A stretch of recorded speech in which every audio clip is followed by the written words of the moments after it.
Welcome everybody Hey everyone. To our presentation. I'm Maria from Paxate Academy and joined by Jason from ISO 365, who's going to talk to us about the fun of ISO 27001. All things fun. Yes, absolutely. All things fun. Awesome. So Jason's going to talk through a little bit of our course etiquette, asking questions, how we're going to do things. We're here, reach out on chat if you've got any questions, raise your hand, but Jason will talk you through all that now. Over to you, Jason. Thank you very much, Maria. Well, welcome everyone. Great to be here, and hopefully we'll learn something today about information security, amongst some other things. We'll get started. The session today is about embracing information security with the ISO 27001 certification. So just going to quickly, some housekeeping. Feel free to use the Q&A. I'd love to be able to answer some questions either along the way if there's a certain slide you've got a question about. There will be Q&A at the end as well, where hopefully we can have some robust discussion. If anyone's got any burning questions, because that's what we're here for, right? I'm here to answer any of your burning ISO 27001 questions, as well as teach you about some things as well. So without further ado, I'll get started. So my full name, Jason Maricchiolo. It's an Italian surname. It can be quite hard to pronounce, so some people call me the ISO guy because it's just easier for them. I'm the managing director of ISO 365, and I actually come from an MSP background. So I've been working in the MSP landscape for over 15 years on the operations side, and so that means I've been working on the ISO management system side for over 10 years. I'm also a certified senior lead implementer and auditor. And so when I'm implementing ISO 27001, I'm doing that. But when I'm not implementing, I'm auditing. So I do get to see both sides of the coin from a ISO perspective. The agenda today we're going to follow is about defining information security. We're going to go through an introduction to ISO 27001, the benefits of certification, some myths that I see out in the landscape of ISO 27001, and probably the most popular piece, which is the certification process, that usually has a lot of questions assigned as well. So please put the questions in the chat as well today. Like I said, I'd like it to be an interactive session. I'm just going to bring up Teams again though, because I have lost the chat. So I'll get that up and we'll answer some questions. But the first thing I want to do, I want to break down the ISO. Okay, so what are we actually talking about here? Who and what? So what is an ISO? So the International Organization for Standardization is the ISO. That's what it actually stands for. They're an independent organization with a membership of 168 national standards bodies. And Standards Australia, which is that yellow logo at the bottom there, is our national standards body. So then what is a standard? All right, so think of them as the formula that describes the best way of doing something. So there's over 24,000 standards that have been written by the ISO. Some you would be familiar with already because they've been around for years. Quality, environmental, OH&S, these are ones you've probably heard of before. And they range from all types of industries: manufacturing, technology, food safety, agriculture, healthcare. They can cross all types of industry. And so one of those standards is called ISO 27001, the 2022 version, which is what that the number is after the standard. And it's called Information Security, Cybersecurity, and Privacy Protection Requirements. And that's what we're here to talk about today. A quote from the ISO is that when things don't work as they should, it often means that standards are absent. Okay, so it's an important thing to kind of remember that as well. Before we get started, I want everybody to have a crack at guessing these symbols. Okay, and I'll give you a hint. They have nothing to do with information security. So feel free to type in the chat. and see if we've got any takers on what these three symbols are. They are all ISO standard symbols.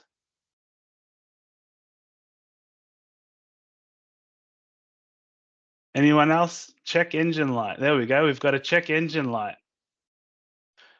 There we go. BMW owners know too well. Okay, here we go. Getting a bit of banter.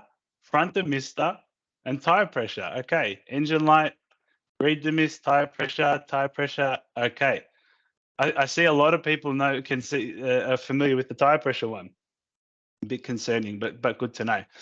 There is a method to my madness, everybody. The reason is because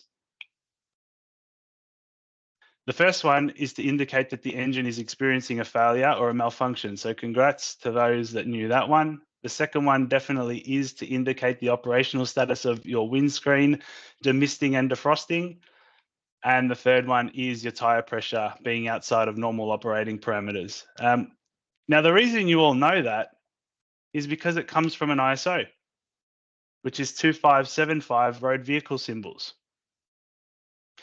Okay, so it's just, it helps to kind of illustrate that ISOs are around us in every way, every way, shape or form.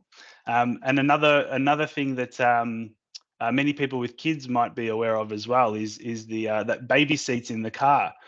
There's a thing called ISOFIX, which, you know, growing up, many of us had a seat belt attached to us in our baby seats, but these days kids are attached directly to the chassis, and that's called ISOFIX because it was an update to the standard, and it's the safest way for kids to travel. So just a little bit of a piece there on ISO. So moving on to defining information security. There's three key elements of information security that we try to protect at all times. It's called the CIA triad, and it's around confidentiality, integrity, and availability. Okay, these three things make up information security, and these are the three things that we're always trying to protect. So I'm going to dive in to the three of them. So confidentiality. So this is about ensuring that your sensitive information is only accessible to those who are authorized to view it. It's why we have logins to things, as you can see with that picture. It's why we have access control around what people can and can't see or shouldn't see. And so that is a way for us to make sure that things remain confidential. Then we look at integrity. And integrity guarantees that the information is accurate, complete, and trustworthy, and can only be modified by authorized personnel. So in the picture that you've got there, and I know a lot of contracts don't get signed by pen and paper these days, but imagine if that contract was able to be modified and the signer didn't know. That affects the integrity of that contract. So we need to make sure that information is always accurate, complete, and trustworthy. And finally, we're protecting the availability. Okay, so we're ensuring that authorized personnel can access the information whenever it is needed. So in the case of the image there, with an ATM, you walk up to the ATM and it's offline, you can't get your cash, okay? And that is an availability problem. It's the same with information. So if a system gets brought down that is a critical system and no one can access information, you can imagine the damage that that could cause. So information security is largely about preserving these three things. So the impact of information security breaches on Australian businesses, we're just going to touch on this quickly. So reputational damage, we've all heard about it, okay? Once customers lose trust in a company's ability to protect their data, rebuilding that trust is extremely difficult, if not nigh on impossible. What I want to illustrate is in this second box is I've gone out of my way to not include any logos and asking you guys in your head to try and name them all. Some of them you won't know about, but others I can already see that people are already putting names to the circles there, faces to names, that kind of concept. But you can see there the extent that reputational damage can have. I don't even need to show you the logo, and you already know what these breaches are. Okay, breaches of scale have been happening for a number of years now. as you can see with the first one there, 2019, and that was one of the biggest at 137 million. And then you have the financial side of the financial impact side of things, which I'm sure a lot of you on the call are already aware of, but we'll quickly touch on it. So the financial penalty for breaching privacy laws used to be 2.5 mil penalty, and then after the 2022 updated bill was passed, it increased to 50 million. Or 3 times the value of the benefit that's been obtained by your breach, or 30% of adjusted turnover. And it is whichever is greater. So I'll leave it up to you guys to decide kind of where you fall in that, but the financial impact can be absolutely damaging, as well as the reputational damage. So an introduction to ISO 27001. So what is it? It's the gold standard for information security management. Okay, there's no other way to put it. Its purpose, it's designed to help you preserve, again, these 3 things: confidentiality, integrity, and availability of information within your organization. It helps you protect and manage all your critical information, and also keep your information assets secure. ISO 27001 is made up of 2 important parts in the standard. I generally call it the front half of the standard and the back half of the standard. And the front half is what we call management clauses. And there are 7 of these. Okay, and they basically start with the context of the organization. So it's about setting, making sure that we understand who we are and what we do as a business. Okay, without context of the organization, what are we actually protecting here? The second section is about leadership. So do we have the appropriate leadership buy-in? ISMS projects tend to fail when it's not a member of leadership that's actually driving the implementation. Okay, so we need to have leadership buy-in. The planning section, which is around risk assessment and risk treatment. There is a support section around making sure that the project is adequately resourced, and that we do have adequate resources on our team to make sure that we're managing risk appropriately. There's the operations section as well, which is around having all of your information documented around policies and procedures and the way to do things correctly. Performance evaluation. So are we achieving our objectives and what we actually set out to achieve by implementing a management system? And then finally, the improvement section, which is around the internal audits and the management reviews and some of the things that you may have already heard about as well. Then you get to the fun part, which is the Annex A, the back part of the standard, which is made up of 93 controls. Okay, and they're broken down into 4 separate sections. So there's organizational controls. There's 37 of these. And for example, these are things about classification of information. So making sure that we're actually able to differentiate, what a public document is versus a confidential document within your organization. And then things like labeling those to make sure that people are aware of what they're looking at. And things like access control. So going back to that login screen before, making sure that people can only really access what they need to access in order to do their jobs. The people controls, so there's 8 of those, and this is around screening, at the interview process, making sure that people are who they say they are when you're, before they actually start with your business. Doing things like police checks as well can come under that control, as well as awareness, education, and training. So just making sure that everybody is aware of their information security obligations and knows what to do if if there's a phishing attack sitting in their email or something like that, making sure that they're not clicking on links that they shouldn't be. Moving on, we've got the physical controls. So this is about your actual office. So we're talking about your front door, your back door, any secure areas within your office. It could be a server room or a warehouse or something like that that is a secure area as well. So there's 14 controls around that. And then there's the 34 technological controls. So an example of a technological control is around the secure authentication, which could be your multi-factor authentication or 2-factor, as well as making sure that you've got information backup happening. So you're running backups on your systems. And so what I tend to see is that when we're talking about ISO 27001, everyone seems to just really focus on these 34 technological controls, and they forget about the 7 management clauses, and they forget about the 37 org controls, the 8 people controls, and the 14 physical controls. And to help illustrate another point as well, for those familiar with the essential 8, now that I've listed how many controls are against some of these other areas, the essential 8 is about 8 controls. Okay, so out of those technological 34, the essential 8 starts with 8 and then builds on those. Okay, so the 27001 standard is the gold standard for implementing information security. And the reason why is that it's followed lastly by a certification audit.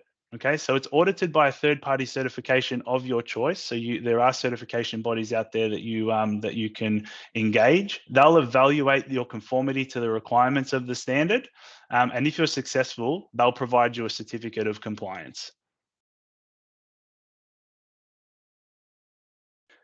Now, we've only really got half an hour today, so I can't go through the entire standard. It takes a long time to do that, but I want to touch on 3 core principles of ISO 27001, and they're around leadership, risk assessment, and continuous improvement.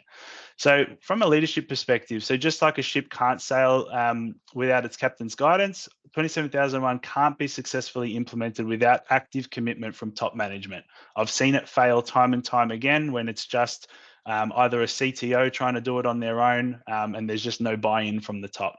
So leadership is responsible for identifying and understanding the organization's risk, aligning information security with the business strategy, and fostering a security conscious culture within the organization. So for any leaders on the call, it's going to start with you if you want to go down this route of implementing 27001.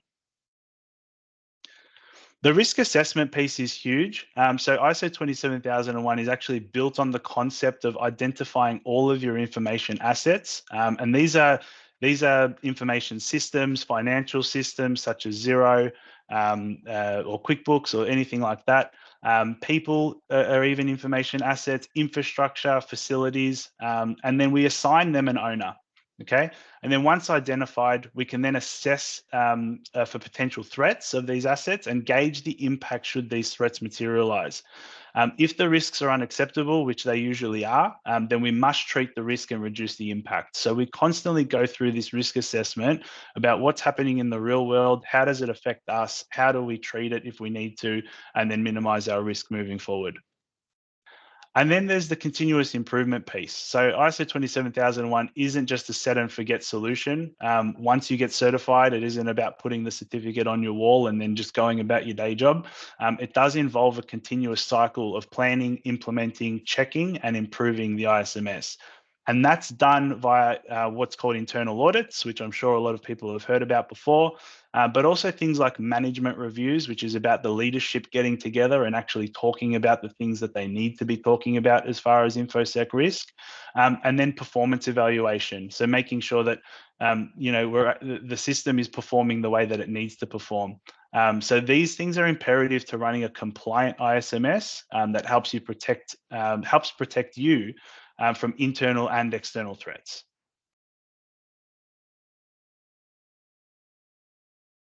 Moving on to the benefits of ISO 27001 certification. So look, in all honesty, there's a ton of benefits. I've picked 5 to go through today. I think these will probably be ones that everyone will be interested in, but there are a lot of benefits. So we're going to start with building credibility and trust with your client base. Okay.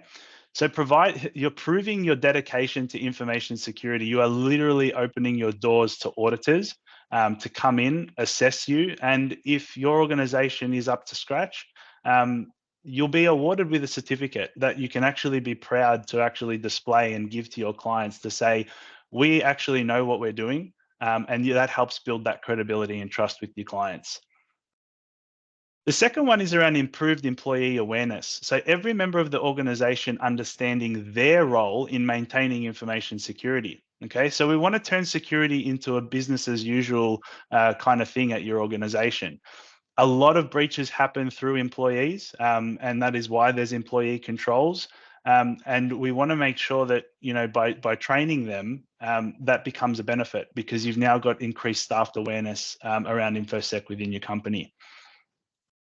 It should go without saying that reduced risk of information security breaches. So we're identifying and addressing vulnerabilities before they can be exploited via that risk process. And so we're increasing your attack resilience at the same time. The continuous improvement section, it's good because we're always improving your security posture now. So we're not standing still or even worse, going backwards. If you don't have an InfoSec management system, you're probably not looking in the right areas. And so as it says there, you could just be standing still, and standing still is not good enough. You need to be pushing those boundaries and making sure that you're protecting your organization as best you can. And finally, increasing your business opportunities. So ISO 27001 is becoming a prerequisite for a lot of partnerships and contracts, and it helps differentiate you from your competitors. Those that are committed to this process are seeing the reward from it and continue to see the reward from it ongoing.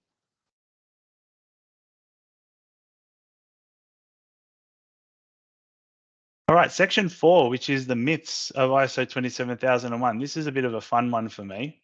I see it out there a lot. And the first one is that it's way too expensive. Yes, there are costs involved, okay? Certification costs do scale depending on the size of your business though. So if you're smaller, if you've got 10, 15, 50 employees, that's your certification cost is going to be a lot less than someone, a business that's 200, 250 plus employees. The reason is because auditing is a sampling process. And so the more employees you have, the more time auditors need to spend within your organization to make sure that they're sampling enough of what they need to see within your organization. Okay, so it's all scalable. So just keep that in mind.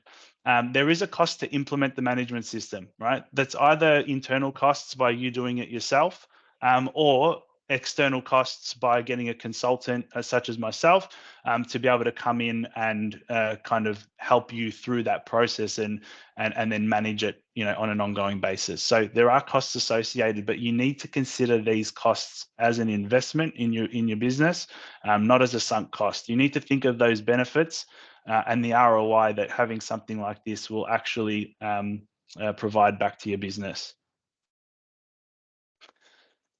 The second, the second one is that it's too time consuming.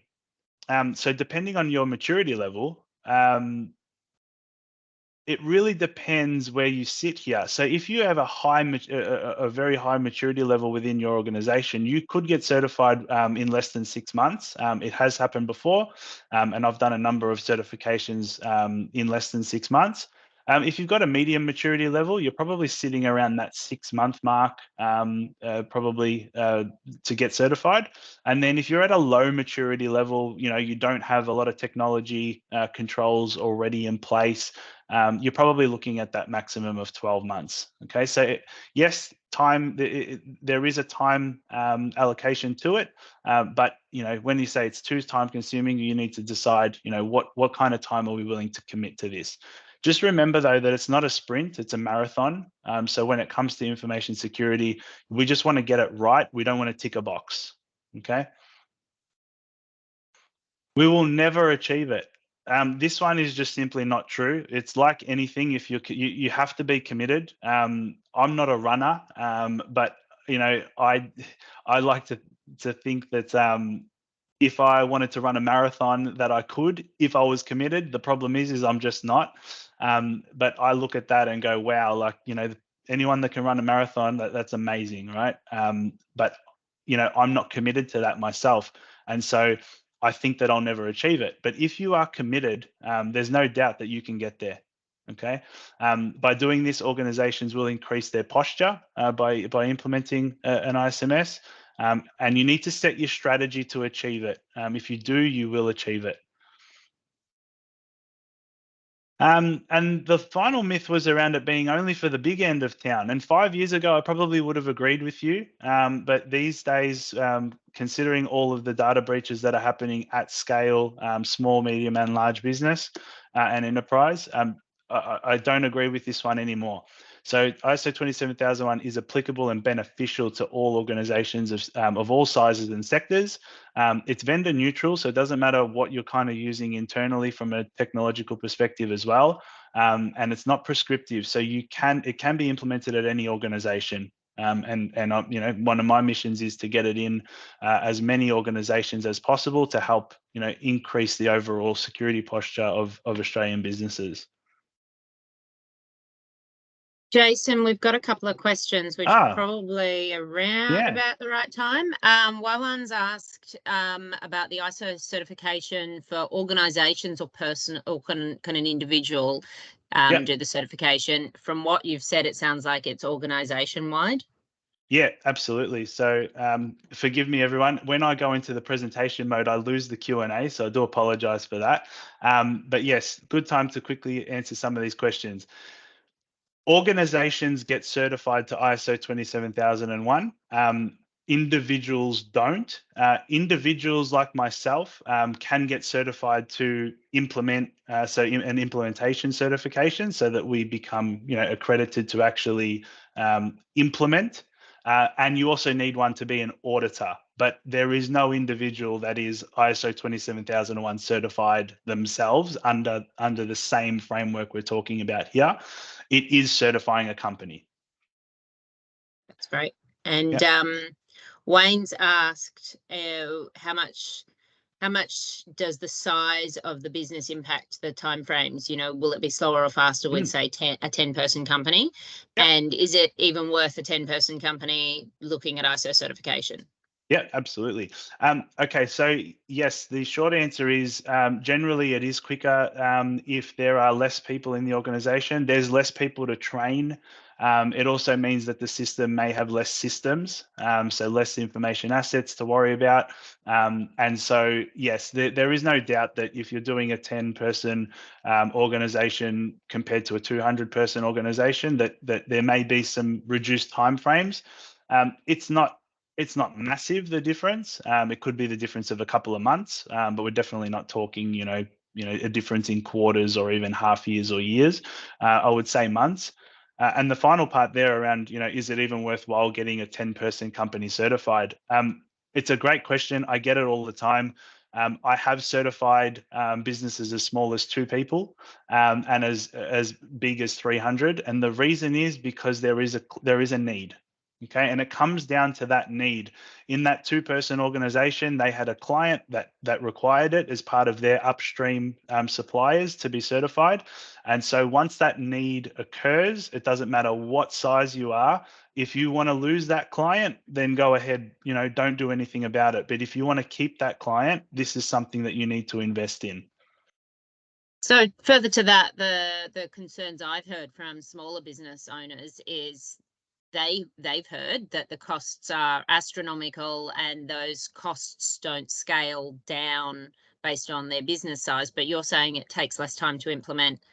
There may be less involved. So does that scale the cost down? Yeah. I definitely think that there's a misconception out there that it costs way too much, and it may be because anyone that's looking into it for the first time, like I did, 10 years ago, you're getting quotes of $40,000, $50,000, $60,000 to do an implementation, and it's just like, well, I can't afford that. What else do I do?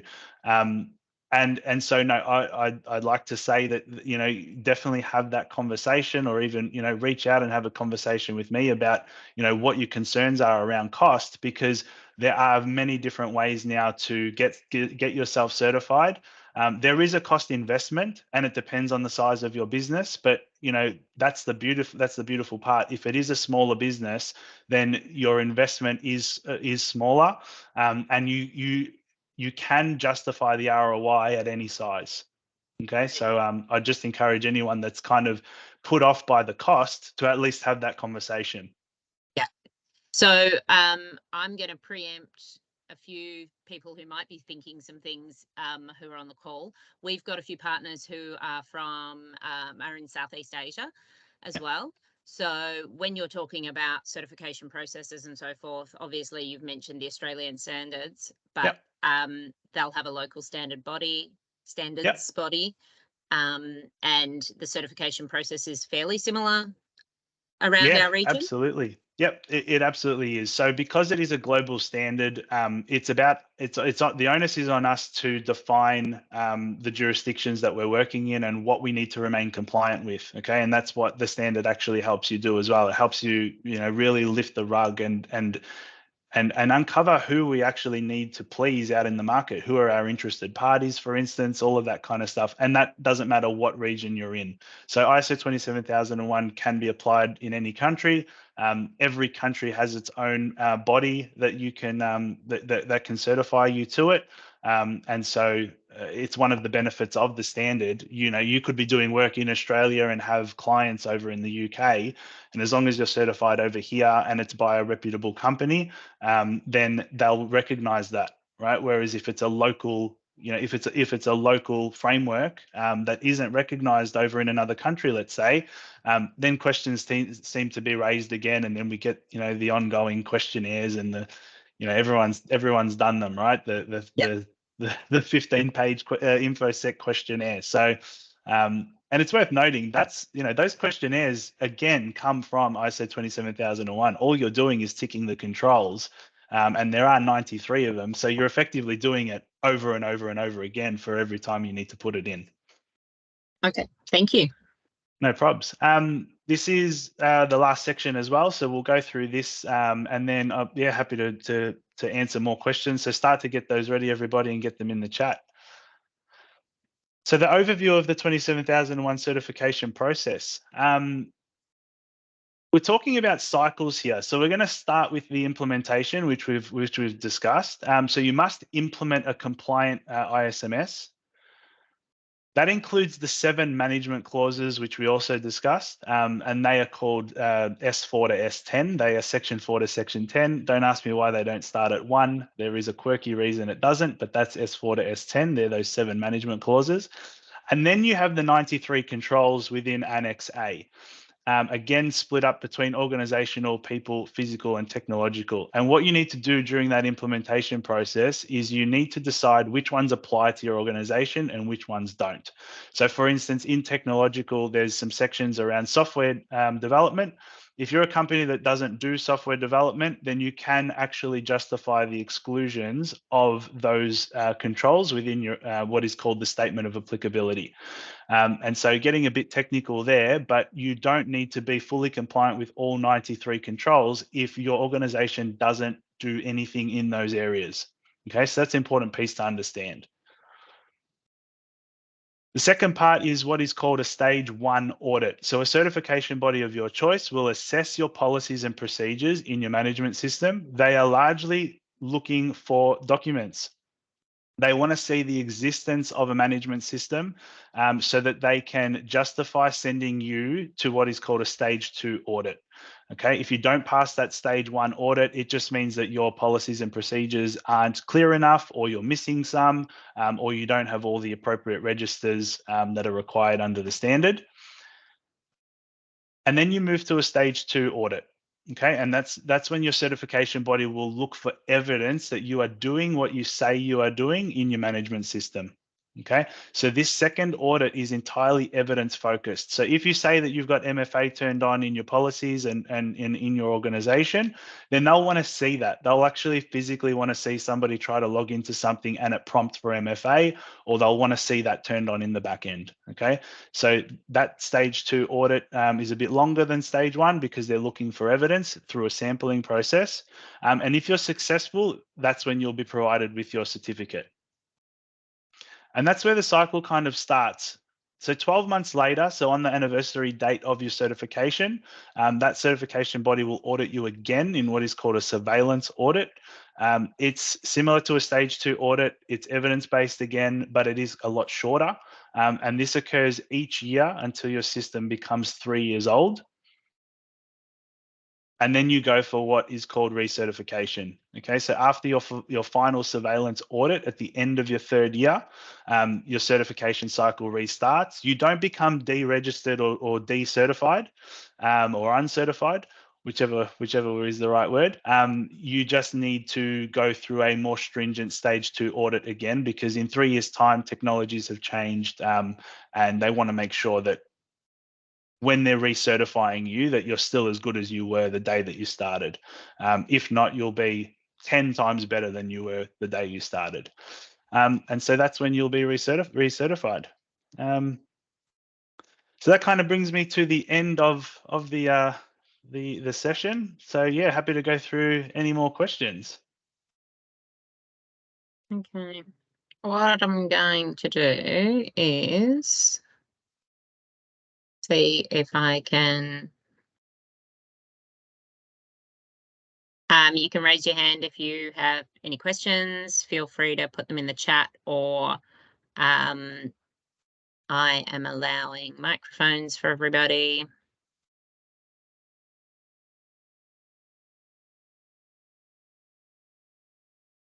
Allow mic for all attendees. Okay. Any questions from anybody? You've all got microphones. You can unmute yourself, or you can pop questions in the chat.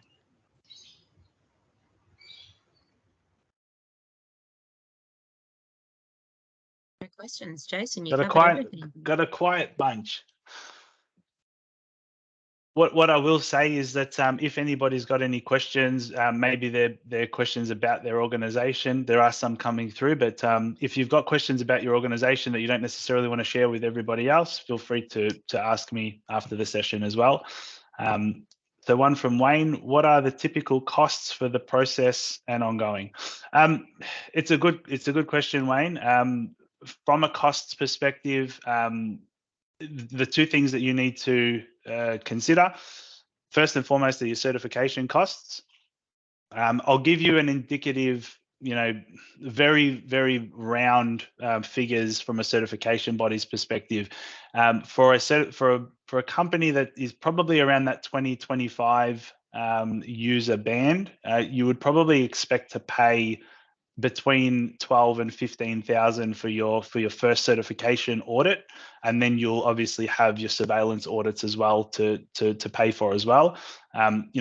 Take that costing with a grain of salt. I'm just trying to give you a bit of a, where along the thousands it kind of fits. You'll obviously all go and get quotes and things like that, but it doesn't start at 50,000 or 100,000. You are within, you're in the teens pretty much when you're starting, and the minimum that I've seen out there from a reputable certification body is around the 9 or 10,000.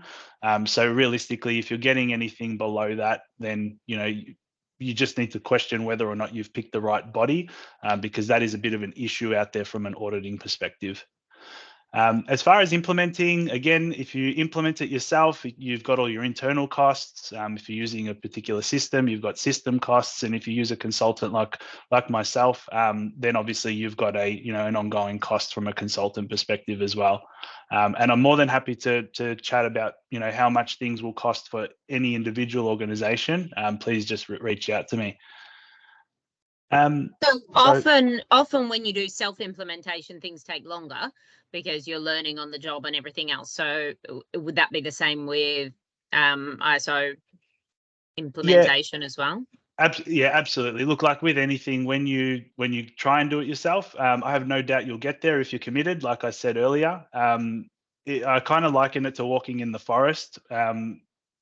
You either walking the forest on your own, and you'll probably get to the other side at some stage. But if you've got someone to drag you by the hand and say, we're going this way, and this is what auditors are going to look for, and this is where we need to have evidence and all that kind of stuff, then absolutely you cut down the time to certify if you've got someone on your team that knows what they're doing. It's like with anything in that realm. Yeah. Yeah, sorry. and Jed has asked about failing an audit or not passing an audit. That's a great question. So let's say you get to your stage 1 audit.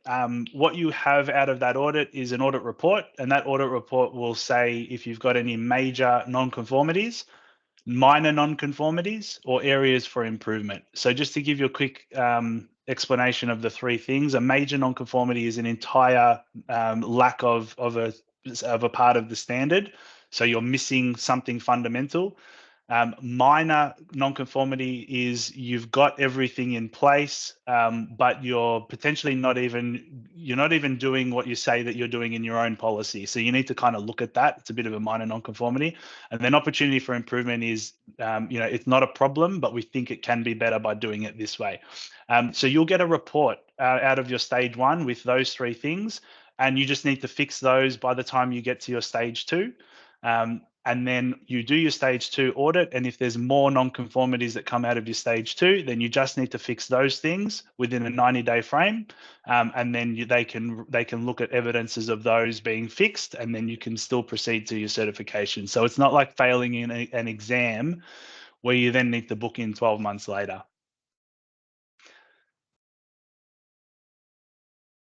Yep. How long is a piece of string? Absolutely, Wayne. And yeah, cheaper is not always better. Absolutely.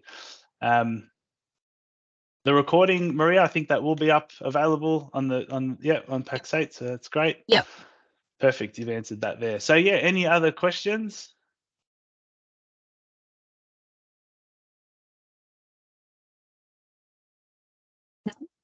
Seems pretty good. Are there any other? I mean, obviously they can reach out to you, have a chat. Is there any other reading, anything else you want to point people to get started? What I would say is if you are looking to get started, feel free to reach out to me and I can point you in the right direction. If you're doing a self-implementation, there are so many resources out there online on YouTube that you can have a look at. Everyone has a little bit of a different take on how to implement. So, it is a bit of a forest out there, to be perfectly frank. But yeah, all I would say is that if anyone's actually genuinely interested in how do you even get this thing started, just reach out to me and I can either really point you in the direction of how to properly self-implement if you're going to go down that route, or if you want someone to hold your hand through the process and manage it ongoing, that is something that I can help with. And I'm helping a number of clients in the Pax8 community as well to achieve their 27001 certification. So more than happy to have those discussions. Thank you. No more questions. We will finish up and get the recording uploaded and hopefully chat to people more. I'd love to do a deeper dive maybe at some point. Absolutely. No, thanks for having me, Maria. It was great. Thanks everyone for joining and good luck with all the tire pressures out there. Hopefully no one sees those on the way home. Thanks, Jason. No worries. Thanks everyone.